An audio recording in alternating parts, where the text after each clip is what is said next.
Hi, welcome to Idly Kundaan channel. இன்னைக்கு பார்க்க போறது முருங்கக்காய் சூப் எப்படி பண்றதுன்னு பார்க்கலாம். அதுக்கு தேவையானது ஒரு பெரிய வெங்காயம், தக்காளி 2 பெருசா, முருங்கக்காய், ஒரு கேரட், கொஞ்சமா கொத்தமல்லி, கொஞ்சமா பட்டை, பிரிஞ்சி இலை, தேவையான அளவு உப்பு, மிளகுத்தூள், பாசிப்பருப்பு, சிறுபருப்புன்னு சொல்வாங்க 1/4 கப், மஞ்சள் தூள் 1/2 ஸ்பூன், கொஞ்சமா வெண்ணெய், ஒரு 20 கிராம் அளவுக்கு வெண்ணெய்.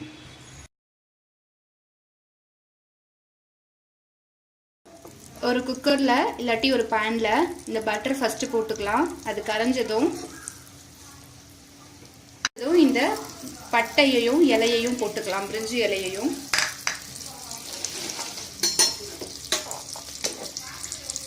அதுக்கப்புறம் இந்த வெங்காயம், தக்காளி, கேரட், கொத்தமல்லி எல்லாத்தையுமே ஒண்ணா சேர்த்துடலாம்.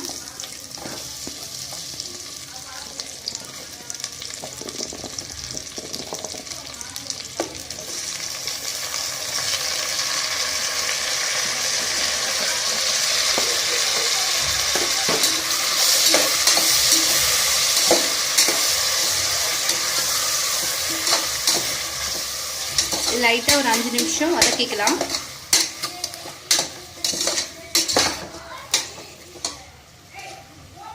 ஒரு 5 நிமிஷம் வதங்கி இருக்கு. இதுல மஞ்சள் தூள் ஆட் பண்ணிக்கலாம். ஒரு வாட்டி கலந்துட்டு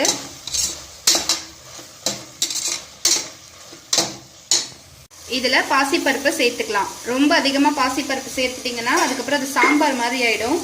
ஒரு 1/4 கப் போட்டா போதும் இந்த டேஸ்ட்டுக்காக.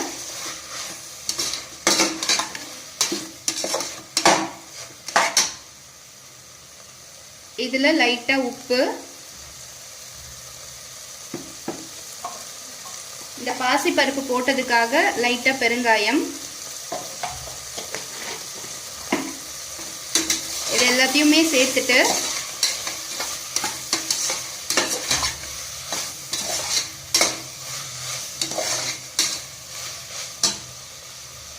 இதுல முருங்கைக்காவை சேர்த்தாச்சு.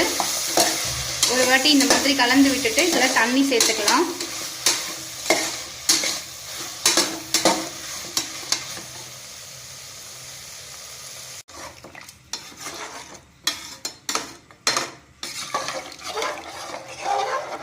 ஒரு லிட்டர் அளவு தண்ணி சேர்த்திருக்கேன். நீங்க வேணும்னா இன்னும் கூட சேர்த்துக்கலாம்.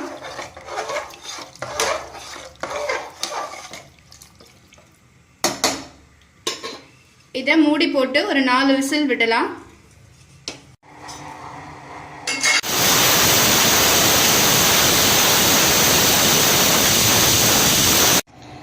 நாலு விசிலுக்கு அப்புறம் நல்லா வெந்திருக்கு. இதில் இருக்க இந்த முருங்கைக்காவை மட்டும் நான் தனியாக எடுத்து வச்சுட்டு மற்றதை வடிகட்டிக்க போகிறேன்.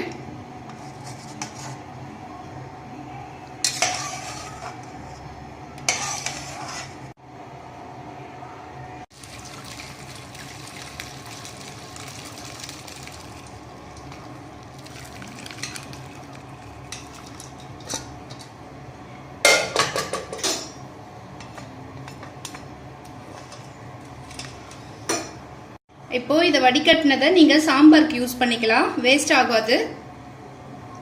மறுபடியும் நம்ம கொதிக்க வைக்க போறோம். நான் அப்போ உப்பு கொஞ்சமா தான் போட்டேன். இப்போ மீதி உப்பையும் போட்டுக்கலாம்.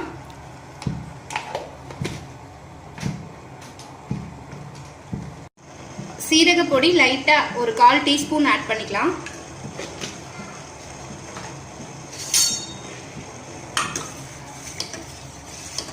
இப்போ இது நல்லா கொதிக்கட்டும். கொதிச்சதுக்கு அப்புறமா நம்ம லாஸ்ட்ல இந்த முருங்கைக்காவையும் பெப்பரையும் ஆட் பண்ணி சூடா சர்வ் பண்ணிக்கலாம்.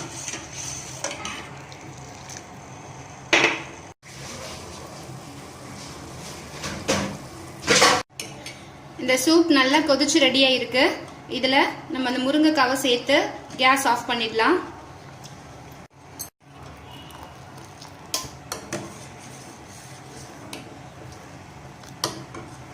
கேரட் வேணும்னா நீங்க எடுக்காம இதுல போட்டு கூட குழந்தைங்களுக்கு கொடுக்கலாம். இப்போ நான் கேஸ் ஆஃப் பண்ணிக்கிறேன். தேவையான பெப்பர் சேர்த்துக்கலாம், பெப்பர் பொடி.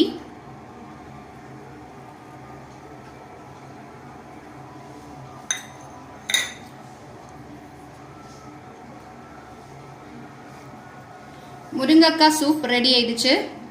ரொம்ப ஈஸியா செய்யலாம். இதை நீங்களும் கண்டிப்பாக ட்ரை பண்ணி பார்த்துட்டு உங்கள் லைக்ஸ் அண்ட் கமெண்ட்ஸ் கொடுங்க. இன்னும் நிறைய டிஃப்ரெண்ட்டான வீடியோஸ்க்கு இந்த சேனலை சப்ஸ்கிரைப் பண்ணுங்கள், நோட்டிஃபிகேஷன் பெல்லை கிளிக் பண்ணுங்கள். தேங்க்யூ.